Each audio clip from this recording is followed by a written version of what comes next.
Welcome to Kristine Art watercolor painting channel. Today we're going to paint tulip, but not a simple tulip, a tulip with an interesting details across the outer edge lines. This tulip is called Mercure tulip. From the first look it has two colors, red and yellow, but if you look closer there are much more color tones. And it has a beautiful fringed edge which will require careful brushwork. I will show you the process. Let's paint it together.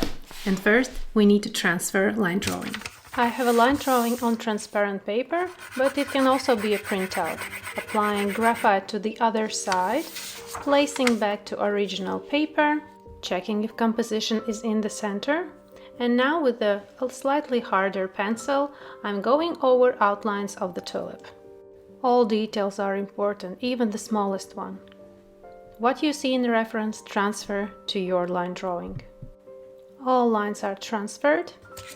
Removing outline drawing away, and that's how it looks. Now with a smaller, much thinner pencil, I'm going over the outlines again with a very light touch. I also have my reference right beside me and I'm checking if I'm transferring correctly. You don't just blindly transfer from the outline, you also need to follow reference. Maybe you will see some details differently. Maybe there are some extra details that you want to include that I maybe left out. Always think as you go. Don't just blindly follow step by steps. You can also check, you can also think what you are doing and where you are going. Everything is outlined with elastic eraser, removing the excess amount of graphite off the paper. Especially we need to, as much as possible, remove graphite where we have this fringed edge, because there will be yellow pigment which is super transparent, and all graphite marks can be visible through many layers of yellow pigment. Carefully and very lightly I'm erasing those fringed edges, but don't do it very roughly. Don't push too hard, you can damage paper surface by doing that. And I'm using wider brush to remove erasing dust from the paper. Also, lighter side of the stem is very light, and I'm very lightly erasing graphite line, so only I can see it. It's super light.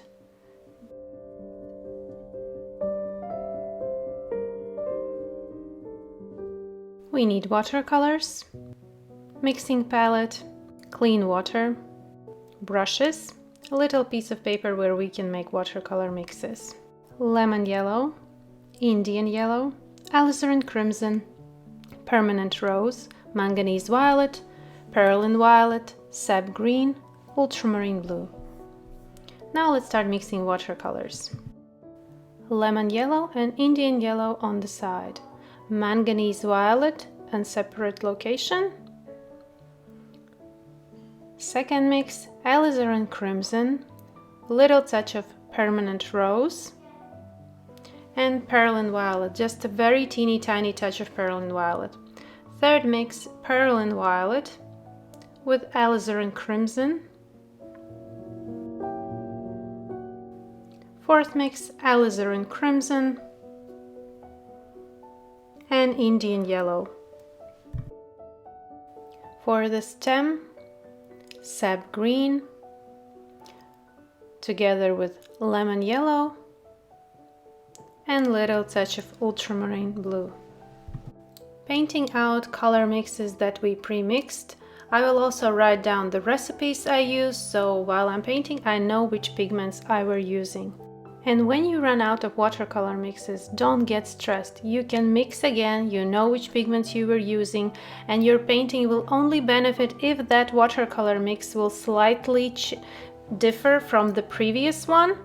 That doesn't matter. It really is multicolored subject. And don't forget to change water after mixing watercolors. Well, line drawing is done. Watercolors are pre-mixed. We are ready to start painting. And before start, a little advice. Don't try to make this painting in one sitting. Realistic painting requires careful observation and patience. During the painting of careful concentration, you can get tired. And then there comes the feeling of rushing things. That's the tricky part. Better to pause, take a break, go for a walk, have a cup of tea, come back other day. Then you will be more relaxed and ready to continue painting slowly and accurately till the finishing touches. All is ready. And we will start with first petal on the right. I have my paper towel in left hand and brushes in right hand. Applying with round synthetic brush water layer to the whole area of the petal. Water is just enough for watercolors to be moved. There are no puddles, as you can see, and even paper when lifted up, water can't get off the paper. Taking first watercolor mix, which is alizarin crimson, permanent rose, and a little touch of perylene violet. I have my reference and I see where are a little bit darker colors and more yellowish colors on this particular petal. I'm taking the first mix, which is alizarin crimson and Indian yellow, and applying to the upper part, right under yellow edge area. First layer is very transparent. Be very careful with perylene violet mix and alizarin crimson. Perylene violet is a very strong pigment. It should be treated super lightly in order to have it beautifully in your painting. Otherwise, you can get too dark too fast with perylene violet. Working with a round synthetic brush, smoothing watercolor layers that are applied. Now I'm taking yellow.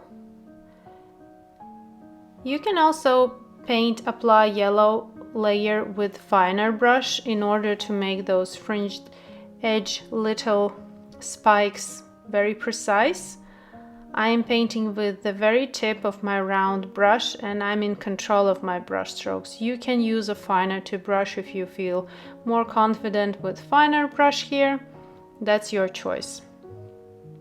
Also, I'm not so worried here about those edges because I know that the inner petal in that particular area has a very dark and intense shadow. So when I will be applying that petal, I will be correcting these yellow edges. And now with clean and dry round synthetic brush, I'm carefully smoothing a yellow part and red and yellow mix, which we have alizarin crimson with Indian yellow, right under that yellow part. Also, super important here to leave the light area light. This petal has a very shiny part on the left side. It's even much lighter than the one which is on the left. And I'm always leaving the light part wider than it appears in the reference. I will cover it after many layers until I will get to the point where it's almost like the same in the reference, but in the first layers it's always much wider. If you will leave as it is in the reference at the very beginning, then you can end up with no light area at all. I'm taking super light amount of lemon yellow with manganese violet on the corner of my palette and add it to the light area at the very bottom part of this petal. Now using finer tip brush. Permanent rose and alizarin crimson mix for finer brush strokes. While the surface is still a little bit moist, I'm adding finer brush strokes above more wider and smoother watercolor layers. Few brush strokes to go into that lighter area because we can see that the lighter area is smaller, but I will manage that gradually. I want to have my lights very light at this stage. I'm adding fine brush strokes which are also transparent, and I'm using those watercolor mixes that we pre-mixed and placing those fine brush strokes above those layers that we applied. If there is a layer of alizarin crimson and Indian yellow, then finer brushstrokes will also be from the same mix of alizarin crimson and Indian yellow. Smoothing harder line where we have yellow and reddish yellow mix, so there's more smoother this transition. Now to the second petal. Approach is the same, only the difference is that this petal is a little bit lighter than the one which we just painted. Also, it is more pink rather than darker violet. All we need to look carefully in the reference. Everything is there, all the information is visible there. We just need to follow what we see. Applying manganese violet to the outer edge, I see from the reference that that area is more violet. You can pause the video, take a careful look in the reference, open right beside the tutorial on the other gadget or on screen right beside the tutorial, and study the reference.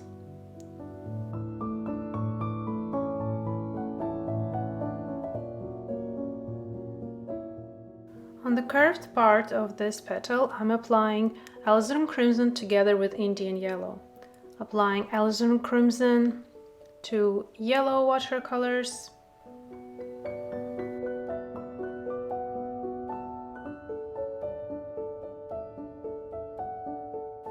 Smoothing the applied layer, also leaving a lighter area as we see in the reference, but a little bit wider.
With finer brush strokes, applying layers of watercolor. Remember to paint transparently, especially with perlin violet, because it is a super tricky pigment. This little corner on the right is in the shadow, and the petal on the right is casting shadow on this petal. But we are building darkness, saturation gradually, transparently, with layers, not with intensity of watercolors or using some completely different pigment to making some watercolors darker. I'm using the same watercolors, the same amount, only more layers. To have this tulip so dark and saturated, we will be having many layers of watercolors. It's not about few layers, And I'm going now through ugly stage, which is completely normal. Almost nothing looks like reference right now. I only have color tones in places, some shadow areas, not all of them, and of course the most important light areas are in places and much wider than they appear in the reference. That is the stage what we have after first layers, and you don't need to be worried that, oh my god, this doesn't look like it should, but it shouldn't look now at this stage. It shouldn't look like it is in the reference. Reference is a finished part. We will also have this, but at the finishing part. We can't have a look-alike at the first stages of painting. Now let's paint middle petal, which is deeper in this composition and is beautifully hidden with those petals around it. This middle petal will help us create depth and this 3D look because it isn't darker, it's in the shadow. There are some cast shadow areas, and cast shadow areas help us build this realistic look on a flat surface. Now with a finer brush, I'm adding yellow lines to the upper edge.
Here's a closer look of my finer brush strokes between those yellow fringes that are from the side petal.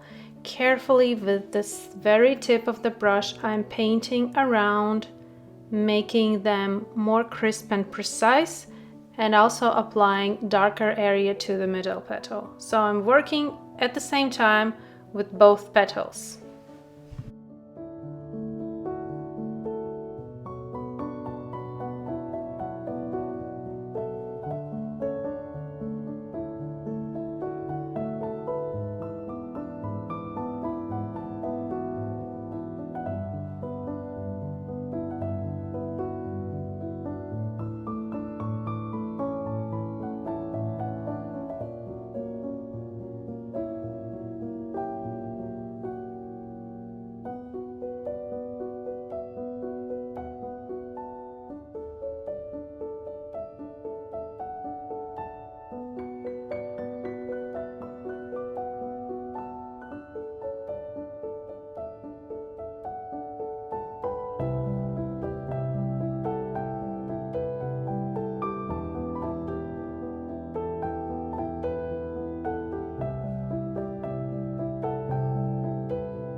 I'm painting with finer brush this middle petal because there are so many details I need to consider, especially those beautiful yellow spikes from the petals on the sides.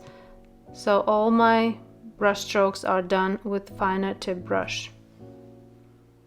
For greater precision, accuracy,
leaving this lighter area.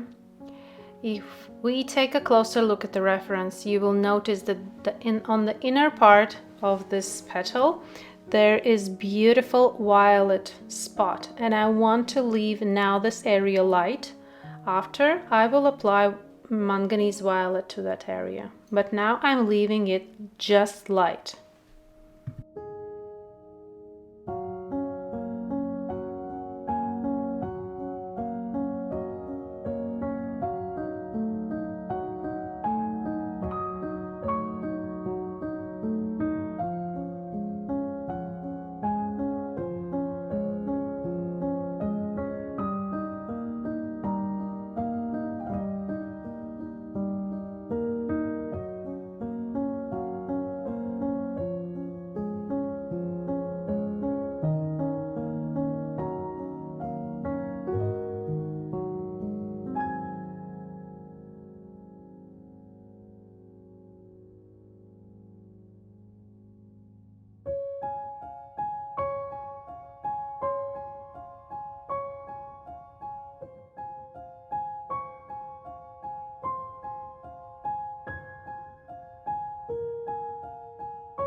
Now to the stem area.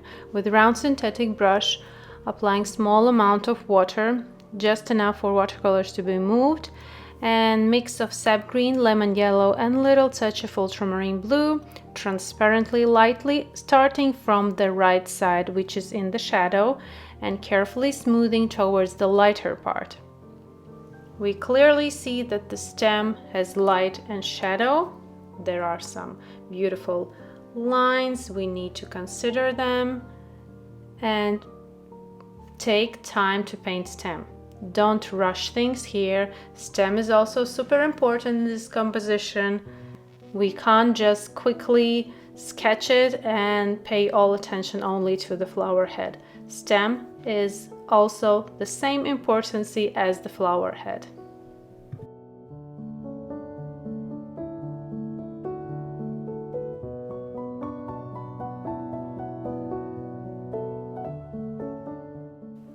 Little touch of manganese violet, lemon yellow, and little bit of sap green for the middle part that I'm painting right now. Also picking up a little bit of permanent rose, very light amount, and applying with finer tip brush.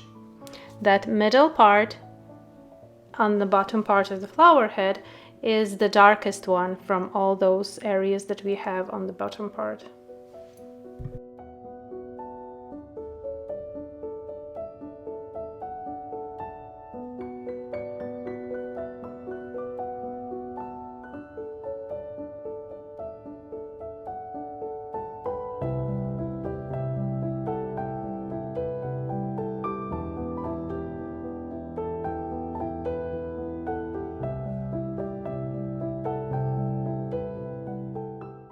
Flower head is dry and we can continue with applying layers. Now with a finer tip brush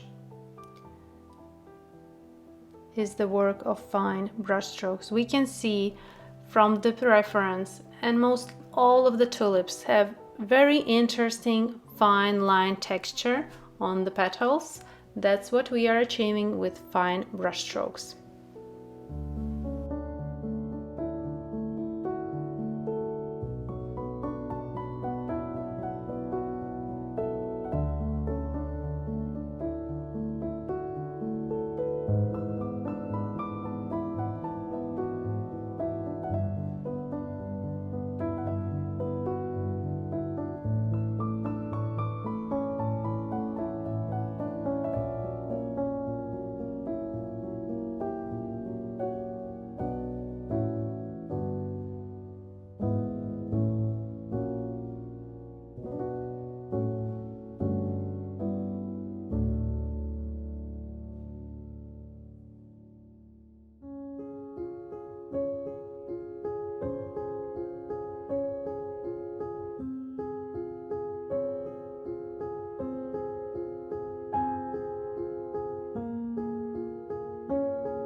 More layers are applied, contrast is applied, and I noticed that the lightest parts are slightly different.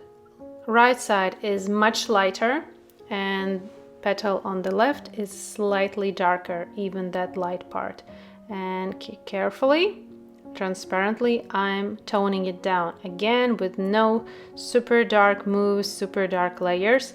Gradually, we are closing that area and making it a little bit darker, but everything is done gradually, so we are not after applying super saturated layer and then going like, oh my god, what have I done? Everything now is dark. Everything is manageable if you are painting transparently.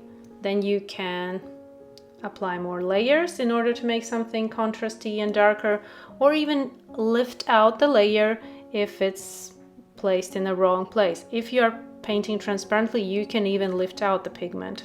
If it has been done super saturated, it is very hard to lift out almost everything. Some parts can be lifted out, but not as much. Going further with finer brush strokes. Here is the most important careful study of the reference. On the upper part of the petal we have warmer colors, yellow, then the contrast of red and yellow. Lower goes more pinker, more violet colors. That's what I pick up from my color palette, those watercolor mixes that we pre-mixed in the beginning, and I apply them in the places that are more violet, more pinker, or more yellowish. But everything is visible in the ref. You just need to carefully study. You can pause this video at any time. Pay closer attention to the reference. Also, when you are comparing, compare with the photo downloaded and on the screen. It's not the best idea to print out, even if you have a colored printer and you print out the reference, colors will be different. On the screen, they're most closer to real life subject. If you are printing out, colors can change. Each printer prints differently. I have a professional printer for high quality prints, but even when I print out my prints, I color check many times. I never have the exact colors from the first print. Always compare reference on the screen with your painting. You can even, when you have painted some while, photo your painting and on the screen place it together with the reference. You will notice which areas you need to make darker or leave light as it is and don't touch it anymore, where you need more contrast. Now I'm going to the middle petal, where is the beautiful contrast area, and with finer brush strokes applying watercolors. This inner part has beautiful transitions from darker violet, very intense part, to more warmer red and yellow part. I'm using alizarin crimson and Indian yellow for the warmer part, and perlin violet with alizarin crimson for more contrasty violet part.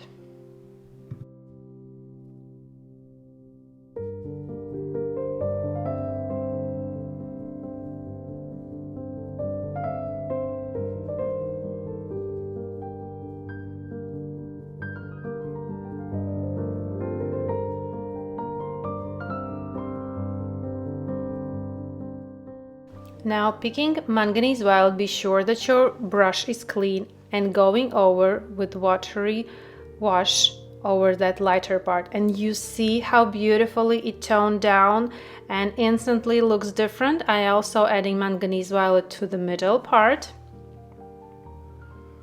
and this tulip will only benefit if you will add different color tones.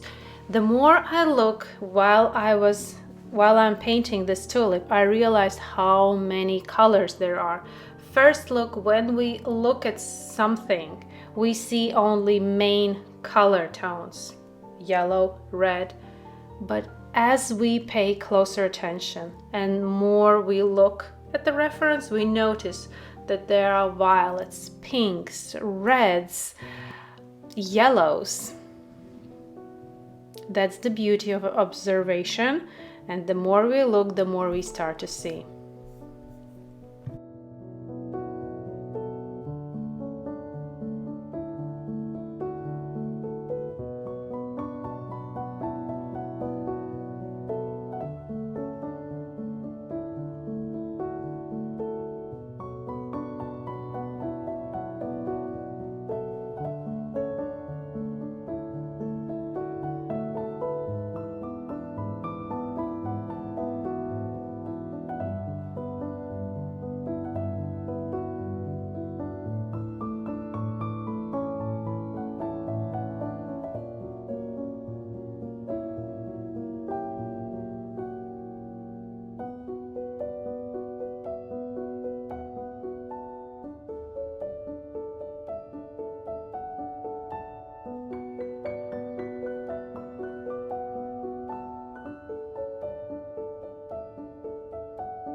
Using round synthetic brush and transparent amount of watercolor mixes, I'm going over on the right side, mixing Perlin Violet, Alizarin Crimson, and adding a little touch of the Permanent Rose mix, applying to the shadow part of this right petal. On the upper part of this petal we have more warmer, which consists of yellow pigment. And as you can see, our lighter part is shrinking. It's becoming more smaller, but that is done with layers, gradually, with no fast approach, and it becomes smaller and smaller, closer to the part as we see in the reference. But still, if we look at it, there's this part which was just light as paper, has a watercolor layer, but still compared to the shadow it is lighter as it appears in the reference. More Permanent Rose mixed to the left side petal. We have there much pinker area compared to the right side, and Alizarin Crimson together with Indian Yellow on the upper part, which is much warmer here.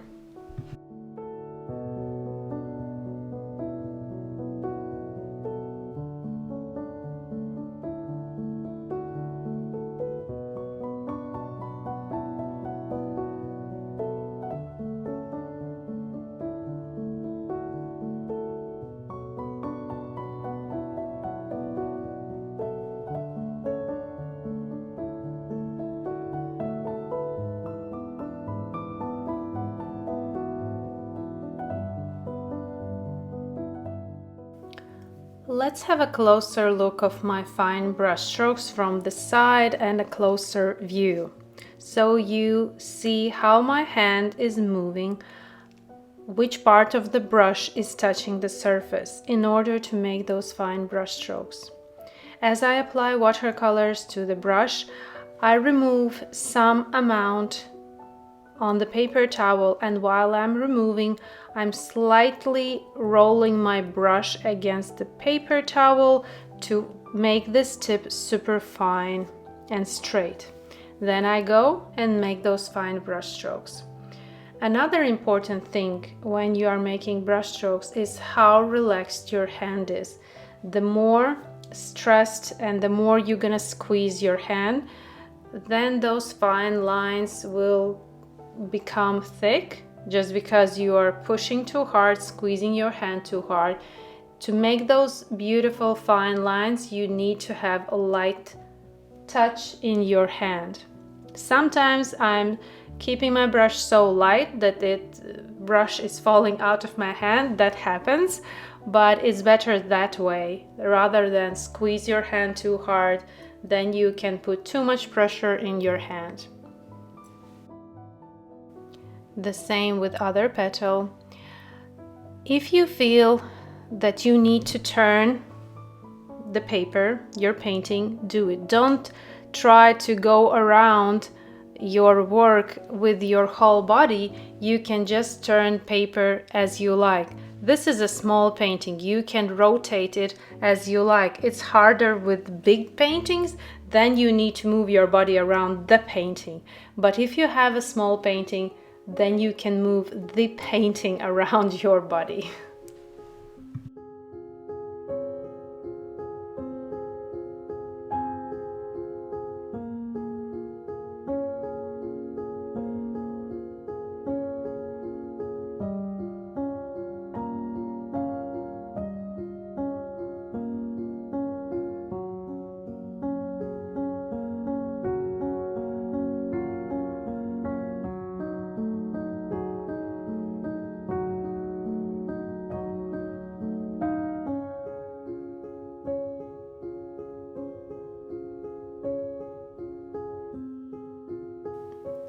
Continuing to apply watercolors.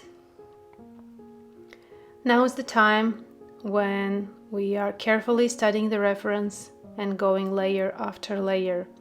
No magic trick, no shortcuts, no special technique. It's all about layering, transparent watercolor mixes.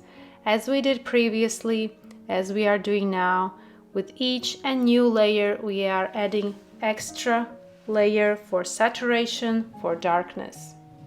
Approach is the same, technique is the same, watercolors are the same. You can mix again from the same pigments. If the watercolors will slightly change, don't get stressed.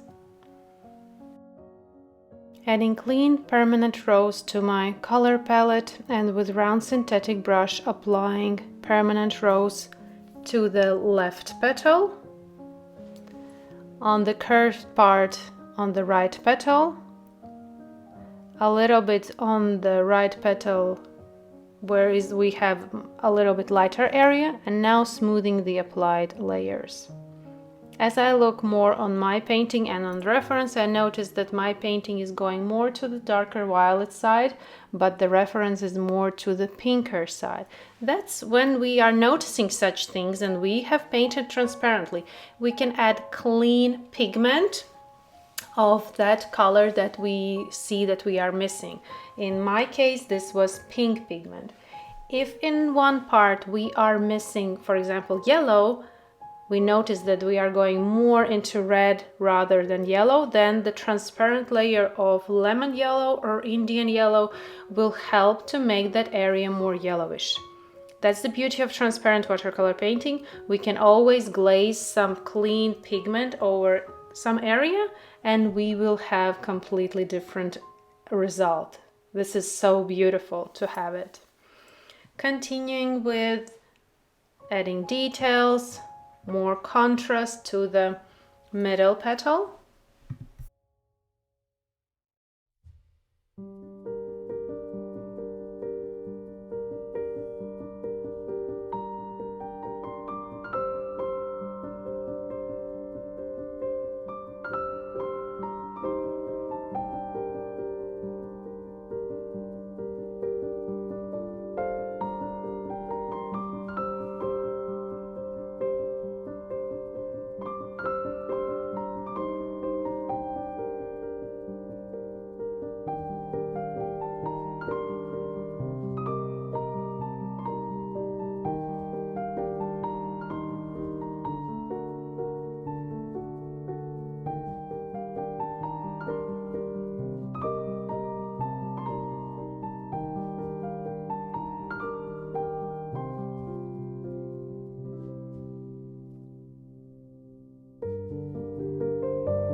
more attention to the stem area, starting from the shadow part, with fine brush strokes of sap green, lemon yellow, and little touch of ultramarine blue.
Picking watercolor mix where I have lemon yellow, Indian yellow, and a little touch of alizarin crimson, and applying this watercolor mix to the fringe edge area, but there are some spikes that are in the shadow and some are in the light, and adding this watercolor mix to that area which is more in the shadow.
I noticed that the bottom part of flower head is much lighter than it appears in the reference.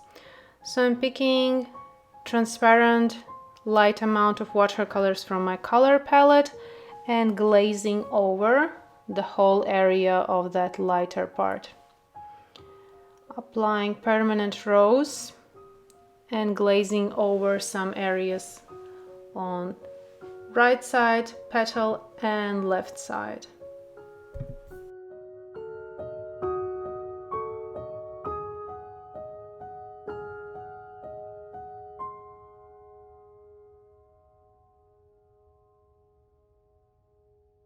Then I noticed that I have a little area which looks missing pigment. I picked watercolors from my color palette and adding watercolors only to that spot. Coloring it you can do with a stippling method or with fine brush strokes. more contrast to the cast shadow area on the inner part. Fine brush strokes, and that spot which was missing watercolors is now looking more even.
As I'm reaching closer finishing part of this beautiful tulip painting, I start to more compare my reference to my painting.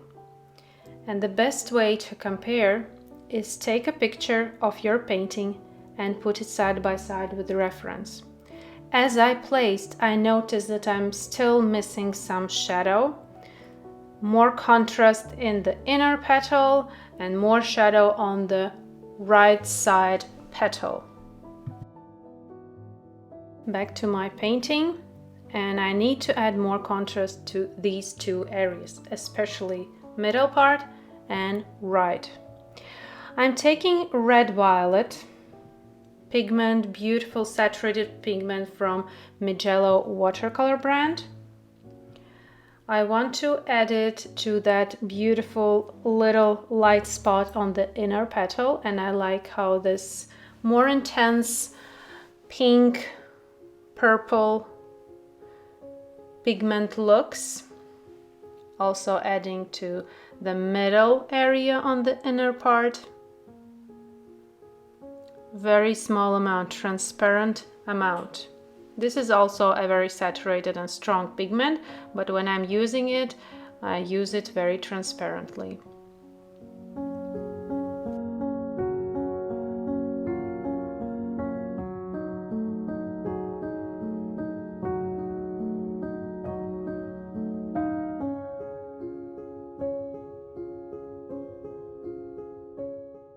adding more contrast to the shadow area, adding last and final touches to this painting. I will not have so strong shadow as it is in the reference. I want to make it a little bit calmer than it looks in the reference. Again, this is my painting and my choice. You can go further with your painting.